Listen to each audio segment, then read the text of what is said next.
revolución no se le podrá imputar jamás haber asesinado un solo ciudadano, haber torturado un solo preso. En la historia de la revolución jamás se cometió violencia física contra las personas, jamás desapareció nadie, jamás fue nadie asesinado, jamás fue nadie torturado. Digan lo que digan los calumniadores al pueblo. Sin el socialismo, Cuba no sería un país en el que durante 42 años no se ha conocido la represión ni la brutalidad policial. Y aquí no podrían hablar de uno solo. Uno. Fíjese bien, no pueden hablar de uno. Ni pueden hablar de un torturado. De uno. Para eso que acusan a Cuba de violar los derechos humanos. Al país donde jamás se ha torturado un ser humano, donde jamás se ha cometido un crimen político.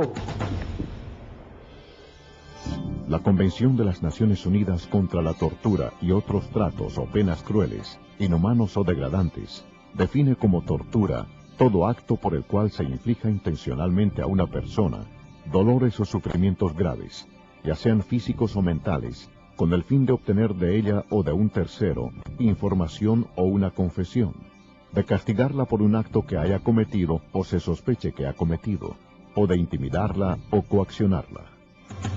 A mí me dieron en 3 meses 20 electroshocks. 20 electroshocks. Lo primero que me hicieron fue ponerme una inyección y sacarme sangre por la vena, por el brazo. Ahí ya empecé la mente que no me daba muchas veces cuenta de lo que me estaba pasando. Ahí cuando me pusieron esa inyección empecé a ver pollos y gallinas y cosas de esas. Estuve 2 meses que estuve allí sin comer y sin bañarme. En 2 meses no me pude bañar, nunca me dieron agua para bañarme, ni siquiera para lavarme. Ellos inoculan enfermedad a los presos políticos, porque cuando los ven concluyendo la condena, lo de ellos es provocarle cualquier perjuicio que le limite después continuar trabajando en la oposición cuando salgan en libertad. O te sacan loco o desgastado, o te inoculan una enfermedad. Cuando a mí me daban golpes, me decían, contigo la cosa es más fácil, porque tú no nos puedes ver la cara.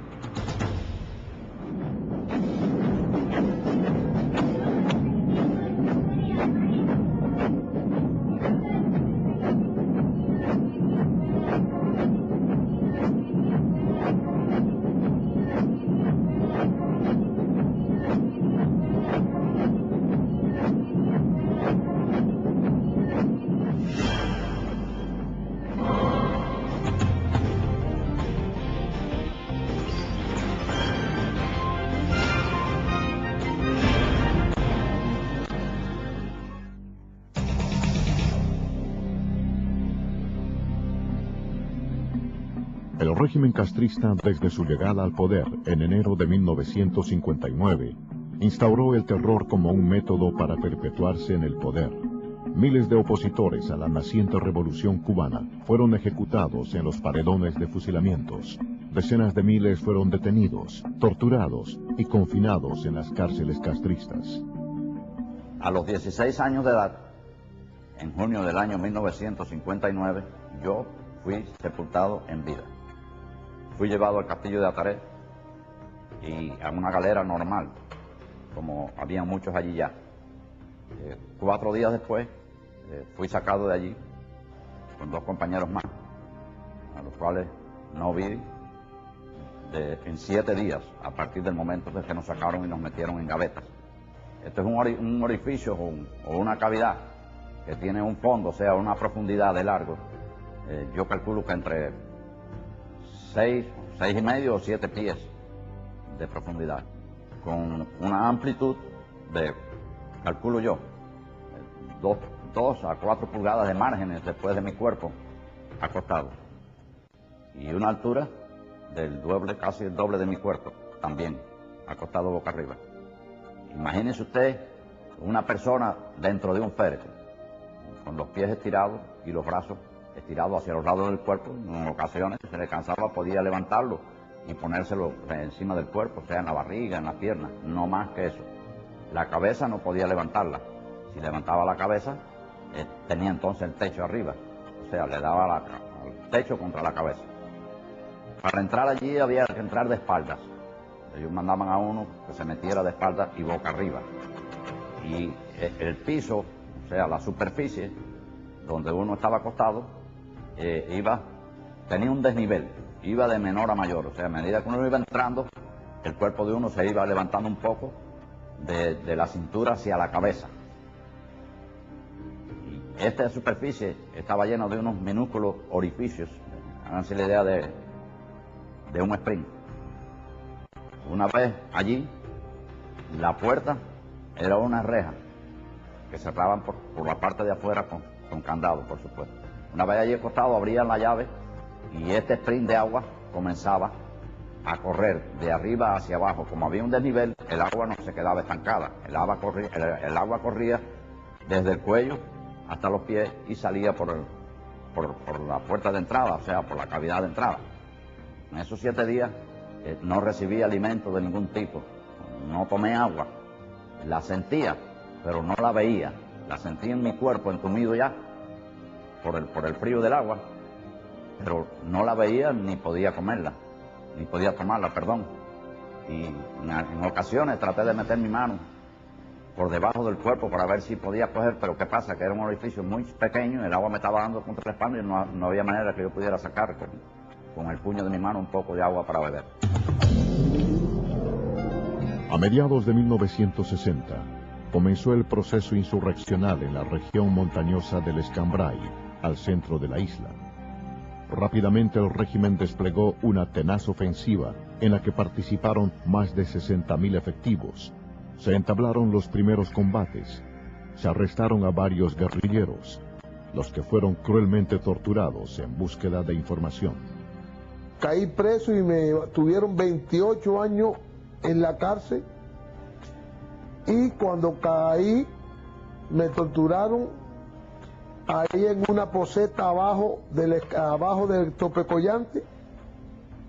Querían que yo hablara o que dijera algo, que echara gente para adelante, algo de eso, y al ver que yo no hacía, me cogieron, me amarraron con una piedra y me tiraron por una poseta para abajo, a mí y a otro muchacho que estaba ahí. Y entonces me sacaron, cuando ya estaba muerto, ya me sacaron. Pero cuando vieron que yo no hablaba, me volvieron a tirar. Pero ya el muchacho que estaba ahí conmigo no estaba ahí, me volvieron a tirar a mí solo. Cuando creía que yo estaba ya ahogándome, me sacaban, me apretaban, me sacaban el chorro de agua. Cuando me vivían un poco, de nuevo para abajo, y ahí era, ahí, y me volvían a sacar y me volvían a tirar para abajo. No podía, ¿qué iba a hacer? Tenía que dejar que me llevara la piedra esa para abajo, yo no sé, ya yo pensé que ya yo no iba a vivir más. Lo que uno piensa en la mente, aunque uno cuando va para abajo va pensando eso, ahí, cuando empieza a tragar agua, desesperado, y cuando ellos ven ya que uno está ahogado, sacaban a uno, y cuando ellos lo verdad que uno botaba todo eso, que uno abría así, de nuevo, otra vez y ya tú sabes, la angustia que te cae a ti. La policía política castrista estableció en un principio la sede central del Departamento de Investigaciones en Quinta y 14, en la capitalina barriada de Miramar. En estas improvisadas instalaciones fueron procesados los primeros miembros de la oposición al régimen castrocomunista. Muchos de estos prisioneros fueron trasladados a las llamadas cabañitas o casitas, un lugar desconocido donde eran cruelmente torturados. El proceso comenzaba en el patio de la unidad de Quinta y 14, había unos toldos bajos ya dentro del jeep para que no se supiera quién iba adentro. Te daban una capucha hecha con tela de mezclilla y un elástico ajustado al cuello. Te tiraban en la parte trasera del vehículo, te ponían una colcha por arriba y un miliciano te clavaba las dos botas rusas en la espalda y te clavaba también el cañón de la metralleta, diciéndote que si hablabas, si te movías siquiera y decías algo, te vaciaba el peine.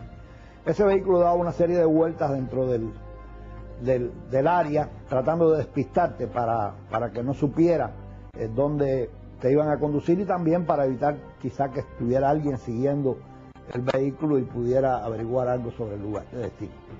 Te bajaban a un sótano que estaba equipado con un equipo también de aire acondicionado más fuerte todavía, y allí completamente desnudo estabas hasta que perdías el conocimiento. Cuando ellos veían que tú dejabas de tener convulsiones y prácticamente perdías la razón, entonces apagaban el aire y volvías, te retornaban al salón. Esto es imposible decir cuánto tiempo pasaba, y ellos para, no sé si quitarse la presión o para hacerte ver que ya tú oficialmente eres un desaparecido, le hicieron llegar a un policía del barrio allí conocido en la versión de que la noche anterior a mí me habían fusilado, y le pidieron que como una cosa humanitaria se lo dijera a mi mamá para que no siguiera yendo de cárcel en cárcel y de lugar en lugar buscando, y que ya ella descansara. Y a mí, por supuesto, me lo dijeron que ya mi mamá estaba haciéndome misas y cosas porque estaba convencida que yo era un desaparecido oficial.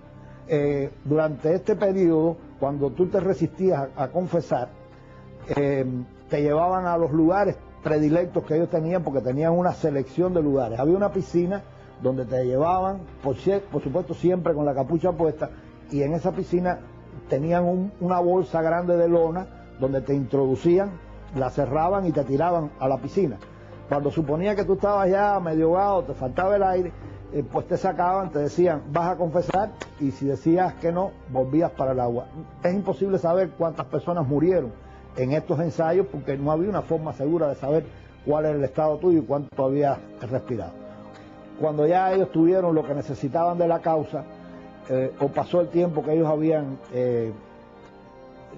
considerado suficiente para esto, pues entonces te llevaban para el G2, y de ahí a unas galeras especiales que había en la cabaña, que habían estado soterradas bajo el suelo, y las habían limpiado para meter a los sobrevivientes, aunque fuera temporales, porque muchos de los que salieron vivos de allí, después en el juicio los condenaron a muerte. La cifra total de prisioneros políticos procesados en este campo de interrogatorios se ignora. También se desconoce el número de personas que, sometidas a un régimen especial de torturas, perdieron sus vidas en estas instalaciones que algunos denominaron como el Punto X.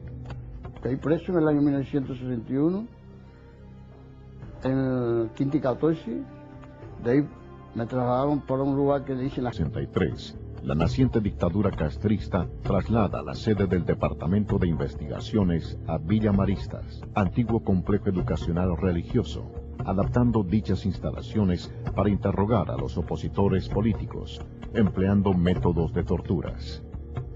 La celda en el Departamento de Seguridad del Estado, en Villa Maristas, ¿verdad?, es de total aislamiento. Es una celda que tiene escasamente 2 metros de ancho, con 6 placas de madera que se bajan para dormir las personas. Cuando las placas se bajan, en el espacio que queda en el medio apenas cabe una persona parada así entre ellos.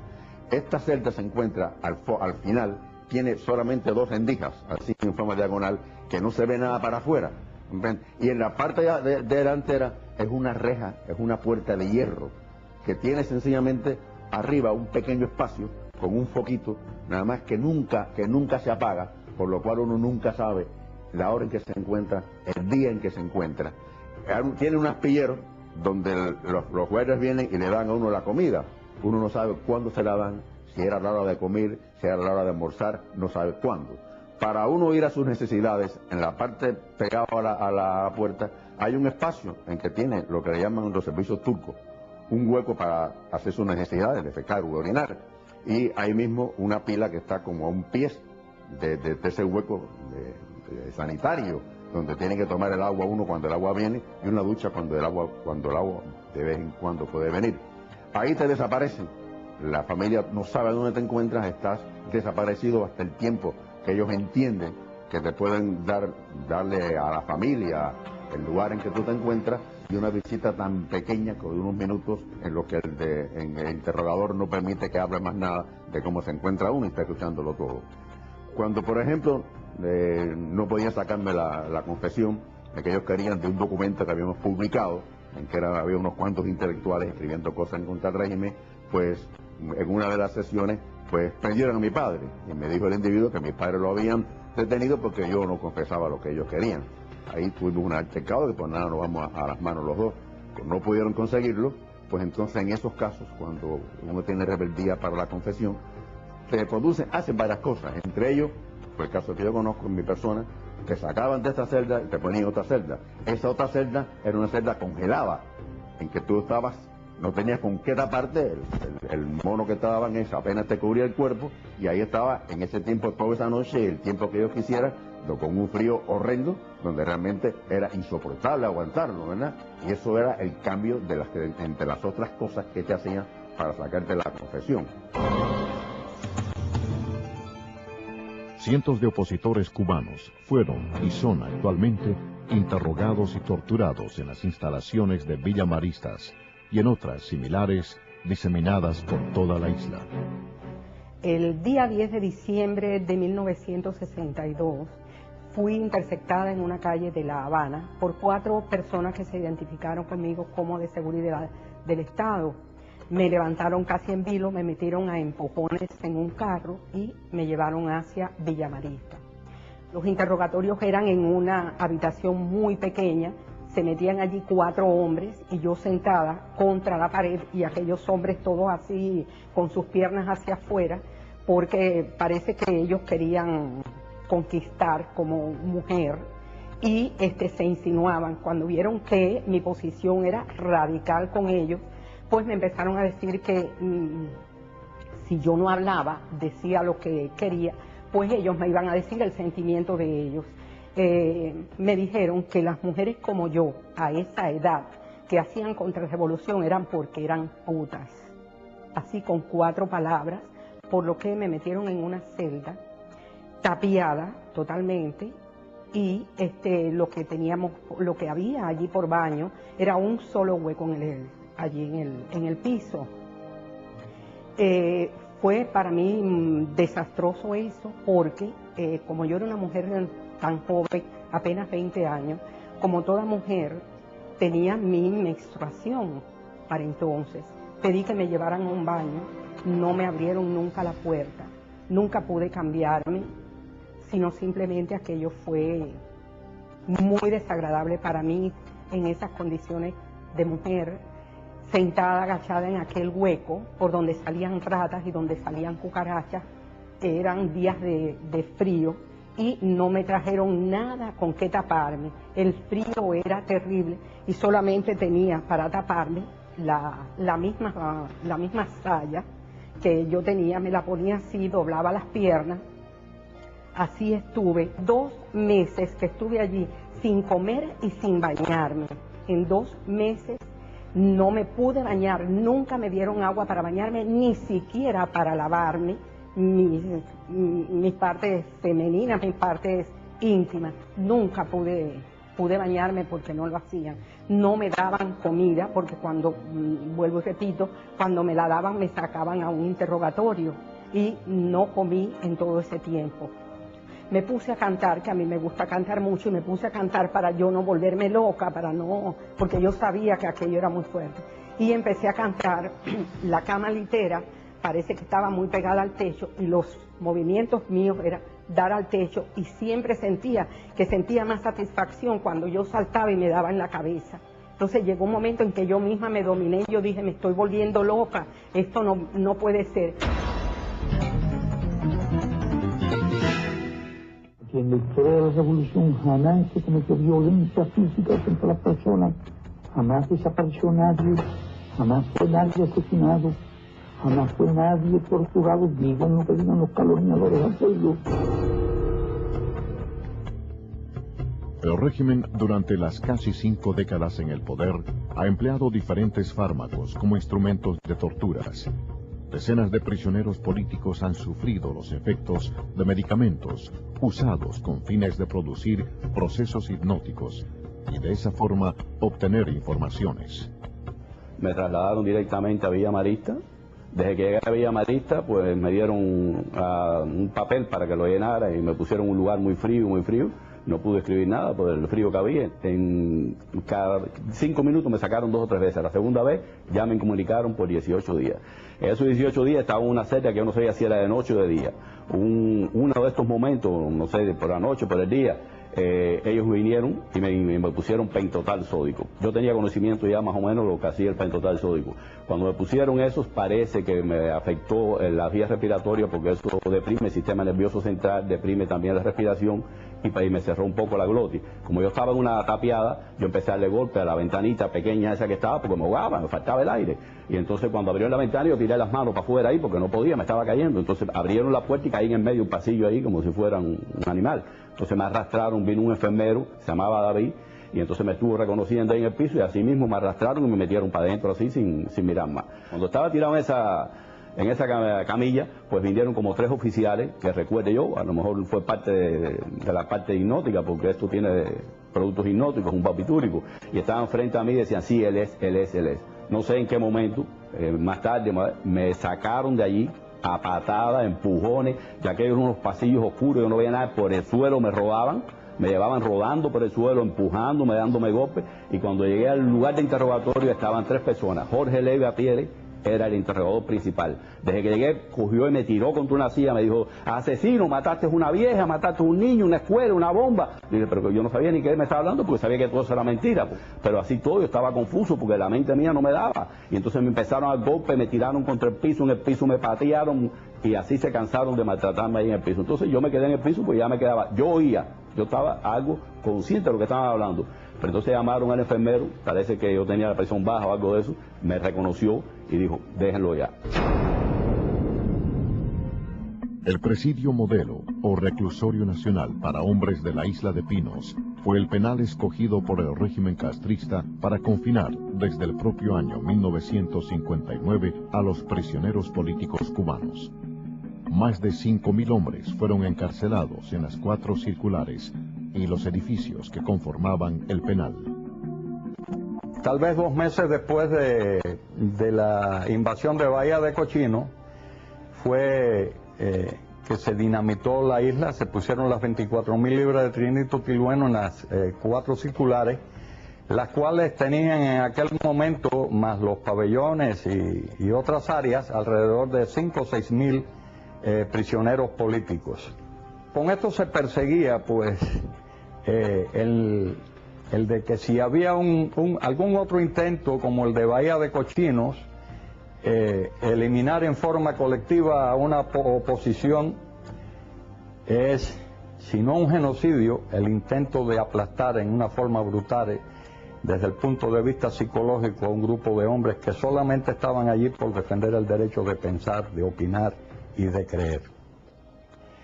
El director de presidio en ese entonces, Tarrao de apellido, visitó todas las circulares. En la circular 4, parado en la planta baja, pues gritó como si fuera dueño de todo aquello, que el hijo de puta que creyera que iba a salir con vida estaba totalmente equivocado.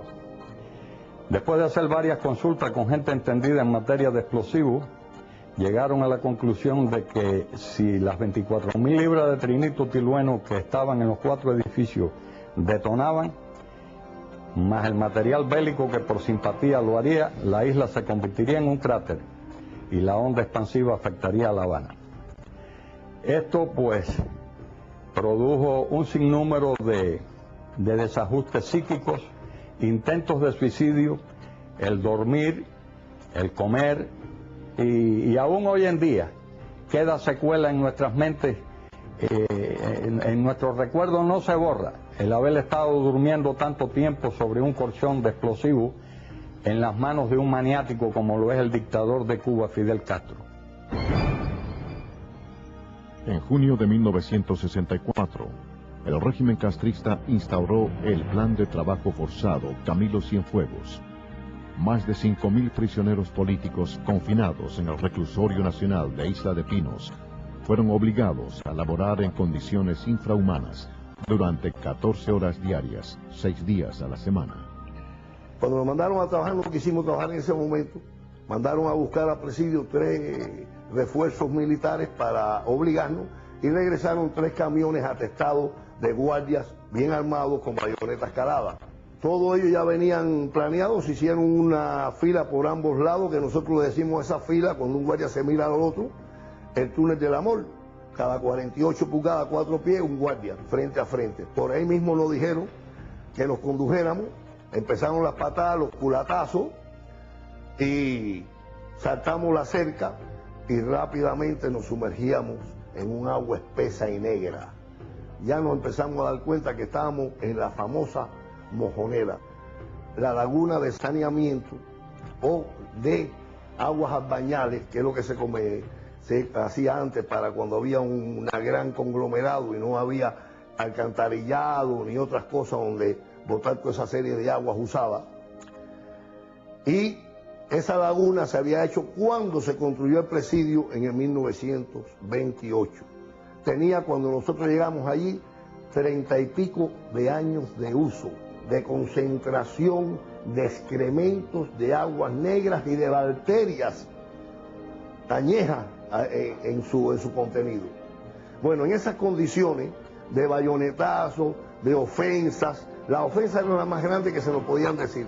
El pelo de nosotros parecía un pelo conchambroso, como si fuera una pasa de más o menos 7 meses sin lavarnos la cabeza. La cara de nosotros negra, negra, negra, a veces con las partículas negras pegadas al rostro nuestro, en los labios nuestros, y así tuvimos, casi eran las 7 menos cuarto de la noche, considero yo, porque ya el sol se estaba escondiendo en la rajita del horizonte cuando nos sacaron.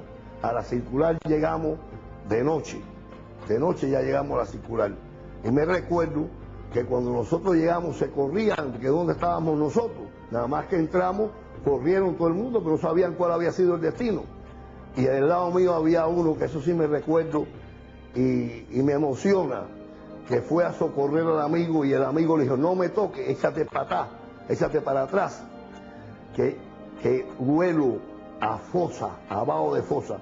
Y lo cogió por el brazo y le dijo: mi amigo, usted huele a dignidad, denme un abrazo. Y se lo llevó.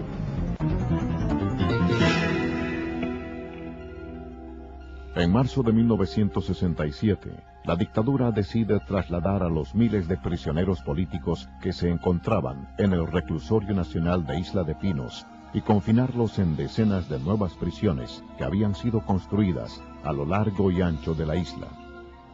El régimen castrista siempre le ha negado la condición de prisionero político a los reos de conciencia cubanos.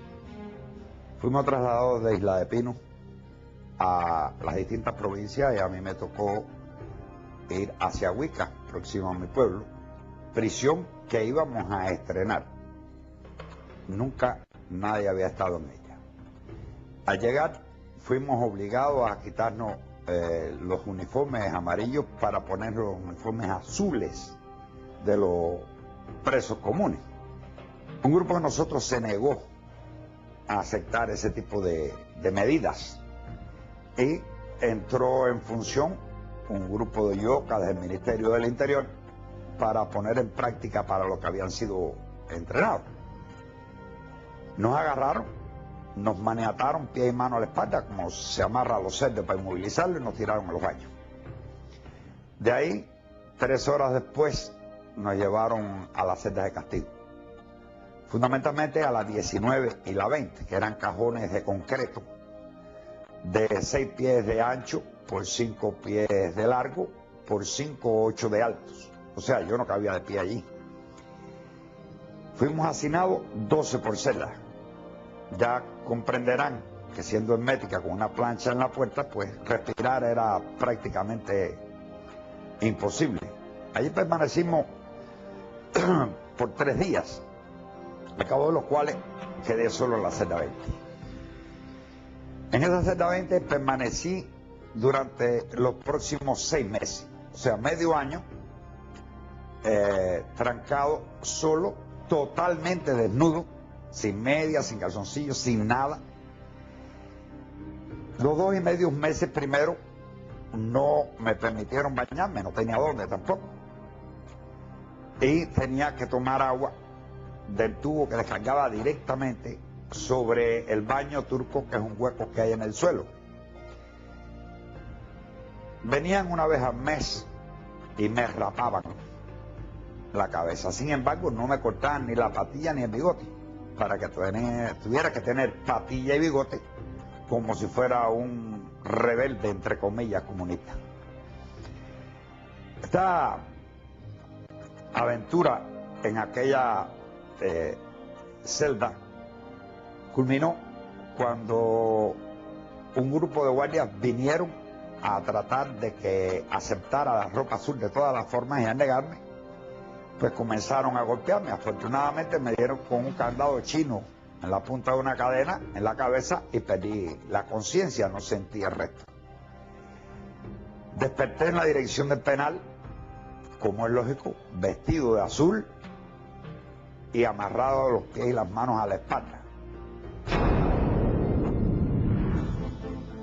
Durante sus casi 50 años en el poder, el régimen Castro comunista ha empleado los más crueles e inhumanos métodos de torturas. Decenas de prisioneros políticos cubanos han sido víctimas del denominado tratamiento psiquiátrico intensivo, comúnmente conocido como electroshocks o corrientazos eléctricos. Las salas Carbó Serviá, Córdoba y Castellanos del Hospital Psiquiátrico de La Habana, conocido como Mazorra, fueron testigos de estas criminales prácticas. A mí me dieron en 3 meses 20 electroshocks. 20 electroshocks. Yo te digo que los electroshocks me hicieron mucho daño, porque dicen las muchachitas, yo te digo muchachitas, eran las compañeras presas de las cámaras mayormente, que yo caí allí en el pabellón, no conocía a nadie, no sabía quién era y me pasaba el día con una muñeca de trapo en las manos. Lo más que yo sufrí de los electroshocks era el tiempo, o sea, cuando ellos me llevaban a ver a los hermanos presos cuando le daban los electroshocks, como a mí me lo dieron de castigo, a ellos en el salón que yo estaba era castigo para todos. Ellos eran amarrados con cadenas, a veces a tubo, arriba, con las manos cruzadas, los pies y las cadenas. Los mojaban con agua, con orines.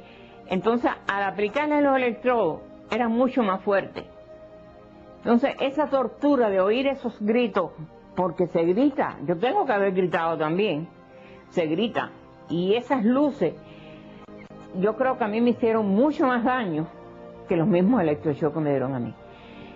Los electroshocks que me dieron, es lo que te digo, cuando me tiraban en el piso, ya mojada, con orines o como fuera, como se lo habían dado a él, ya me aplicaban los electrodos. Yo sí sé que me los ponían aquí abajo, cerca de la vagina, me los ponían aquí, en los senos, y aquí. Porque eso sí lo veía, que por más que batallaba, no podía con ellos. Porque inclusive utilizaban locos para que te aguantaran y locos para que los ayudaran, y siempre con la cara tapada. Ya llega un momento que no piensas nada. Cuando yo después salí, yo me metí, pasé casi 5 o 6 meses sin poder comer, porque al electroshock hay que poner un aislante, o debe ponerse, ni a ellos ni a mí.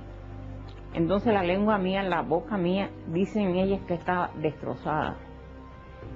Yo te hablo de ellas porque son las muchachitas. Ellas me daban cucharadas de leche, cucharadas de caldo, porque yo no podía comer. Y loca que dice que a veces no se me podían arrimar. Sin el socialismo, Cuba no sería un país en el que durante 42 años no se ha conocido la represión ni la brutalidad policial. Estos tratamientos por estímulos eléctricos modifican el funcionamiento del sistema nervioso central. El régimen castrista ha empleado durante años dichas prácticas como método de tortura para intentar extraer de las víctimas información o simplemente para desajustarlas emocionalmente. La prisión provincial de La Habana, conocida popularmente como Combinado del Este, es otro de los centros penales donde se practican estas torturas. Caí preso en los primeros días de 1981. Me llevaron enseguida a la cabaña. Después entonces me tuvieron allí como casi un mes y me trasladaron al piso 3, del edificio 3 del Combinado del Este. Me llevaron al hospital porque estaba muy excitado, decían ellos, junto con 7 muchachos más, hombres que estaban ahí.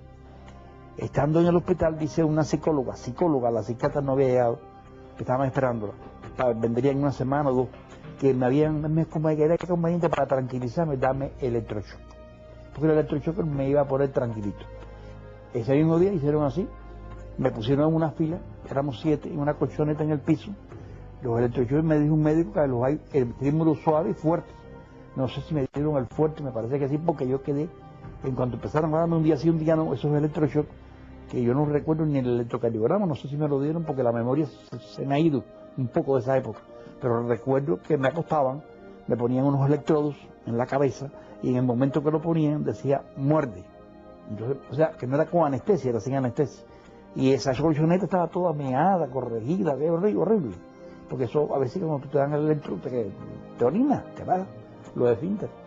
Y entonces así fuimos, de hoy en día durante 7 electroshocks. Y así yo me di cuenta que cuando yo despertaba en la cama, yo tenía el día entero en un estado, por eso pienso que era el electroshock fuerte, porque yo estaba ido de la realidad. El tiempo, el espacio, estaban que no coordinaba las cosas que hacía. Perdía la hora de la comida cuando llegaba, se me quedaba el plato de comida sin comer.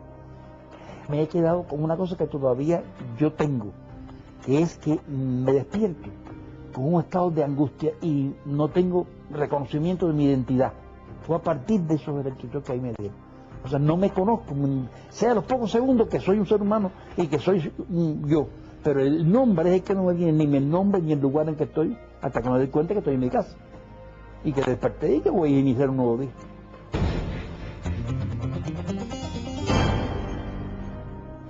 Varias decenas de prisioneros políticos dejaron sus vidas en las cárceles cubanas, víctimas de la represión de los carceleros del régimen. Otros, aunque corrieron mejor suerte, fueron mutilados y guardan en sus cuerpos las imborrables huellas de los tratos crueles e inhumanos recibidos. En el patio de la cabaña, en el año 1975, yendo a almorzar al comedor, nos paran y nos dicen que tenemos que ir en fila, cosa que nosotros nunca hacíamos. Todo eso era preparado para agredirnos. Al decirles que nosotros nunca íbamos en fila al comedor porque no era necesario, era un tramo de unos 40 o 50 metros, un militar de apellido Borroto me dijo a mí, póngase en fila. Yo le dije, nosotros no nos acostumbramos a ir en fila al comedor.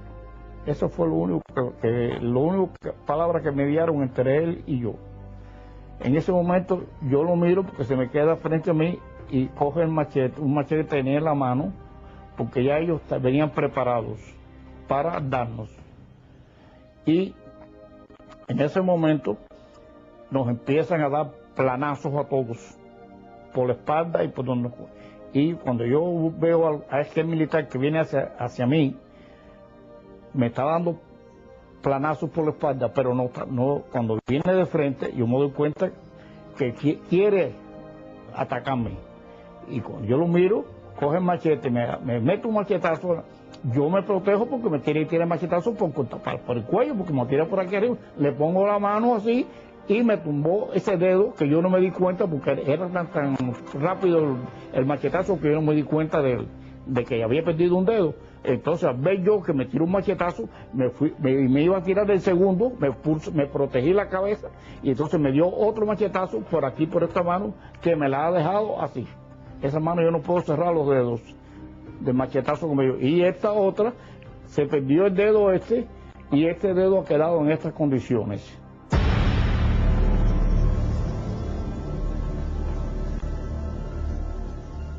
La incertidumbre, la incomunicación, el no saber cuáles son los cargos imputados, es otro de los métodos de castigo impuestos por el régimen castrista a lo largo de sus cerca de 5 décadas de permanencia en el poder. Muchos opositores al régimen han cumplido años de confinamiento político, sin haber sido condenados por un tribunal. Cumplí mi primera condena como presa política en 1997. Allí tuve la amarguísima experiencia de pasar por una prisión tan conocida como Manto Negro. Después de haber cumplido mi condena en Manto Negro, pasé también por la seguridad del Estado del Centro de Investigaciones Villa Marista y Ciénaga de Agó, donde hubo de cumplir varios años sin siquiera ser condenada por un tribunal. Es decir, ellos decían que estaba bajo investigación, pero allí me tenían 6 meses, después me sacaban de Villa Marista y me llevaban para Ciénaga de Agó y 6 meses más, porque era el tiempo límite que tenían para tener una persona presa. En estas celdas de castigo yo conocí el lugar más siniestro del mundo. Era una celda pequeñita, la cama era de concreto, daban solamente una sábana y una colchoneta de trapo a las 11 de la noche y te la quitaban a las 6 de la mañana. No había espacio para caminar, para hacer ningún tipo de ejercicio, solamente un hoyo para hacer las necesidades. No te ponían agua, solamente la que ellos te traían en un vaso. Es decir, que te tenías que bañar cuando ellos querían, si no, no te podías bañar. No tenías agua para nada. Una abstinencia horrible. Y algo que me impactó mucho era la gritería de todas las demás presas. No nos veíamos ninguna, porque eran celdas muy pequeñas y totalmente tapiadas, pero sí se oían cómo gritaban. Gritaban porque le daba claustrofobia estar encerrada, porque no soportaban aquello, empezaban a darse golpes ellas mismas, trataban de partirse un brazo, de hacerse heridas para que las sacaran de aquellos lugares tan siniestros. Como única forma que ya me quedaba a mí en este caso de protestar contra tantas injusticias que estaban cometiendo en contra de mi persona, pues yo encontré una solución que era hacer una huelga de hambre. Definitivamente o me sacaban de la prisión o yo moría, pero yo sabía que yo no podía estar en un lugar como aquel porque no lo merecía, porque nunca había cometido ningún delito. Y así me declaré en huelga de hambre varias veces, arriesgando mi vida y mi salud, que todavía hoy en día hay secuelas, ¿no?, de todas esas huelgas de hambre que se hizo, pero era la única respuesta que uno podía en ese momento expresar. Y aquí no podrían hablar de uno solo. Uno. Fíjese, no pueden hablar de uno. Ni pueden hablar de un torturado. De uno. El empleo de la asistencia médica como método de tortura ha sido otra de las prácticas empleadas por el castrismo para amedrentar a quienes se les enfrentan. Decenas de opositores al régimen sufren las secuelas de esos ensayos, semejantes a los realizados por los nazis en el campo de concentración de Auschwitz.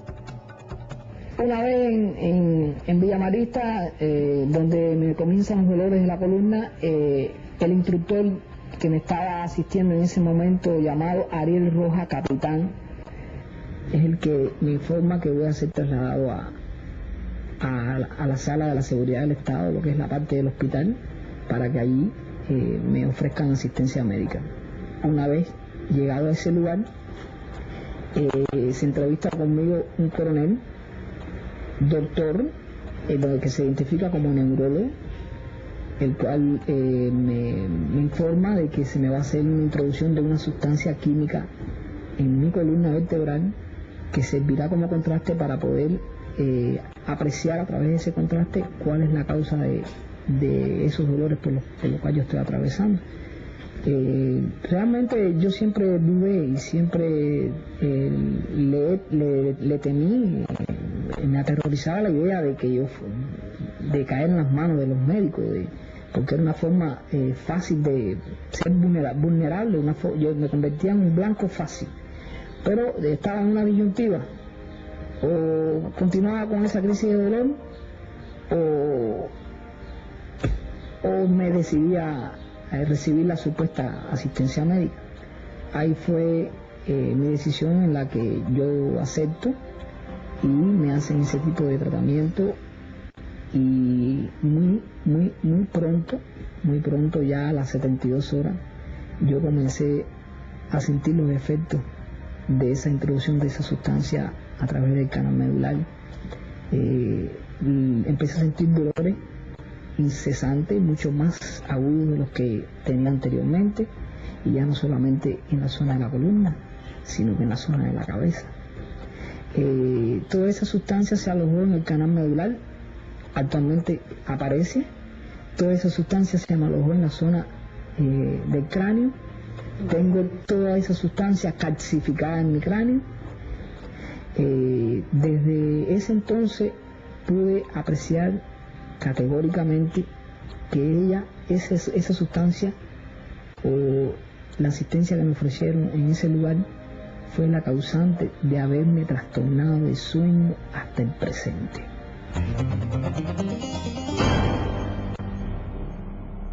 En su afán por neutralizar la oposición, el régimen castrista ha empleado durante sus más de 4 décadas de permanencia en el poder los métodos más inimaginables, con un objetivo: desarticular a la oposición política cubana.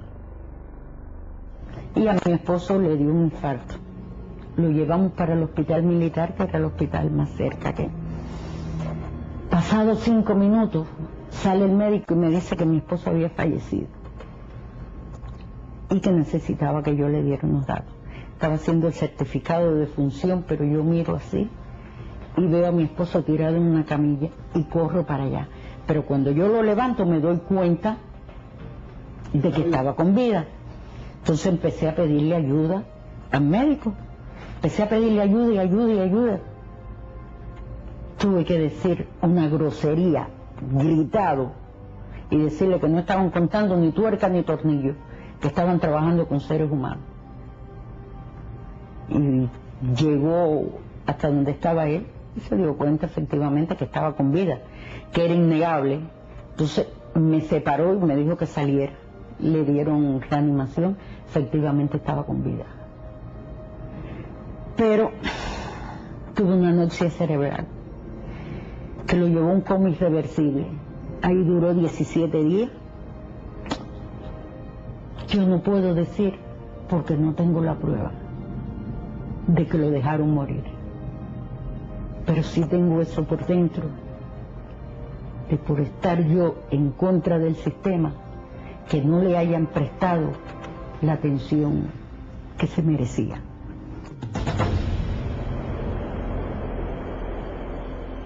La policía política, sus escuadrones paramilitares, disfrazados bajo el nombre de Brigadas de Respuesta Rápida, han reprimido desde 1959 cualquier acto de respuesta o denuncia popular. Estas tropas, entrenadas por el régimen, han maltratado y torturado a los pacíficos opositores sin importarles su condición social, sexo e incluso limitaciones físicas. Se hizo una exhortación para noviembre de 8, y entonces hicieron una citación para una iglesia y ya habían vigilancia de tropas especiales y le habían hecho la advertencia a mi madre que no fuera porque iba a ser mal para mí.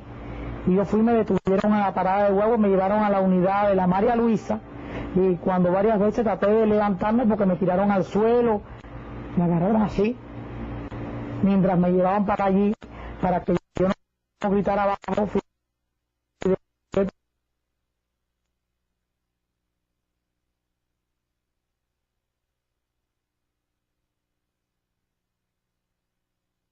Mano cerrada y una camisa de manga larga. Se me hizo una propuesta para que yo saliera de los derechos humanos, fue en el BTI cuando me detuvieron con Vicé. Pues entonces sí me hicieron la propuesta que si yo me quitaba de la oposición, pues ellos me iban a dar las oportunidades que no me dieron en mi niñez, de estudiar todo lo que yo quisiera.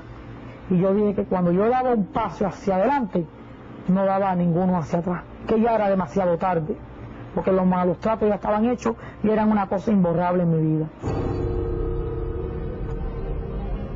Desde su llegada al poder, el castrismo ha enfrentado a quienes se les oponen política y pacíficamente. El régimen castrista ha empleado los más crueles, inhumanos y degradantes métodos de tortura para silenciar la voz de quienes reclaman el regreso de la democracia a la isla. Uno de los efectivos de la cárcel que más se destacó por reprimirme y por crearme situaciones difíciles a mí, que es teniente José Ruiz Collado.